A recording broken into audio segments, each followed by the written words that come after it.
the Rockefeller family is for the New World Order agenda. What is the New World Order agenda? Well, that is the plan of this secretive elite, this cabal, to bring about a one world government. And not only a one world government, but a one world currency. And not only a one world currency, but a one world religion to glue it all together, which would mean they would have total control.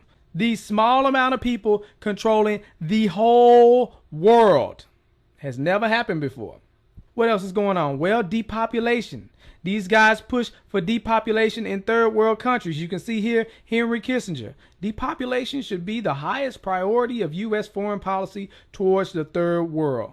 So what they're doing is systematically killing off large populations of third world countries, and they're working to bring America to third world country status. They control the banks, they control the money, they will do it, that is their plan. And eventually they want to have the population down to an amount where they can control all the people. But you know what? You don't even have to take my word for it. I had a friend, Nick Rockefeller, okay, who was one of the Rockefeller family. And he, when I was running for governor in Nevada, he came to me, introduced himself to me through an attorney. And we became friends. We started talking about things. And I learned an awful lot from Mr. Rockefeller. And one of the things that we used to talk about was the ultimate plan of the banking industry, what they wanted to accomplish. And the goals of the banking industry, not just the Federal Reserve System, but the private banks in Germany and England, all over Italy, all over the world, they all work together. They're all central banks, and they're all part of the Communist Manifesto. You know, central banking is one of the major planks of the Communist Manifesto. We talk about America being a capitalistic country, but yet at the same time we have a central bank that plans everything for us, right? And the graduated income tax is another plank of the Communist Manifesto, right? So right there you have two major planks of the Communist Manifesto that have been brought in because of the Federal Reserve System, okay? So the ultimate goal that these people have in mind is the goal to create a one-world government where everybody has an RFID chip implanted in them. All money is to be in those chips, right? There'll be no more cash. And this is given me straight from Rockefeller himself. This is what they want to accomplish. And all money will be in your chips. And so, instead of having cash, anytime you have money in your chip, they can take out whatever they want to take out whenever they want to. If they say you owe us this much money in taxes, they just deduct it out of your chip digitally. Total control. Total control.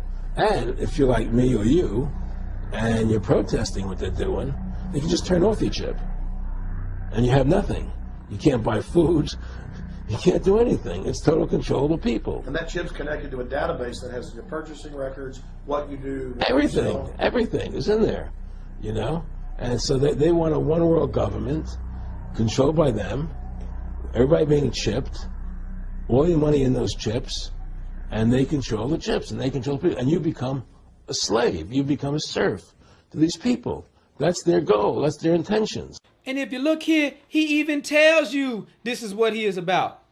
Some people believe we are part of a secret cabal working against the best interests of the United States, characterizing my family and me as internationalists, and of conspiring with others around the world to build a more integrated global political and economic structure.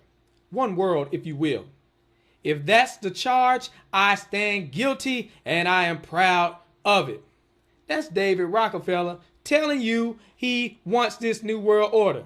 Well, he didn't say New World Order. Oh, so you need him to say New World Order. Okay. All we need is the right major crisis, and the nations will accept the New World Order. See that? That's why you got to pay attention. But before we break it down, I want you to see this. You were both in Skull and Bones, the secret society. It's so secret we can't talk about it. What does that mean for America? The conspiracy theorists are going to go on. I'm sure they are. I don't know. I haven't seen the web. Number 322? First of all, he's not the nominee. And, but Look, I look Are forward... you prepared to lose? No, I'm not going to lose.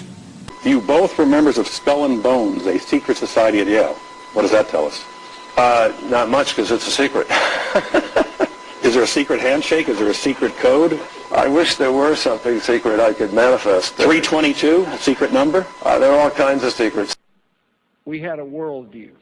Republican and Democratic presidents alike, from Harry Truman to George Bush, stood for freedom and stood for certain propositions that would make America strong and healthy and grow the middle class and shrink poverty and stand against communism.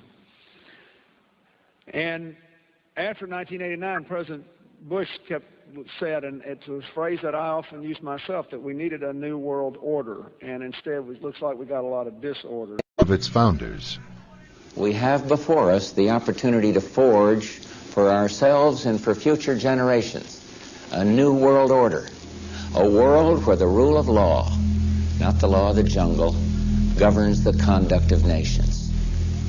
When we are successful, and we will be, we have a real chance at this new world order, an order in which a credible United Nations can use its peacekeeping role to fulfill the promise and vision of the UN's founders.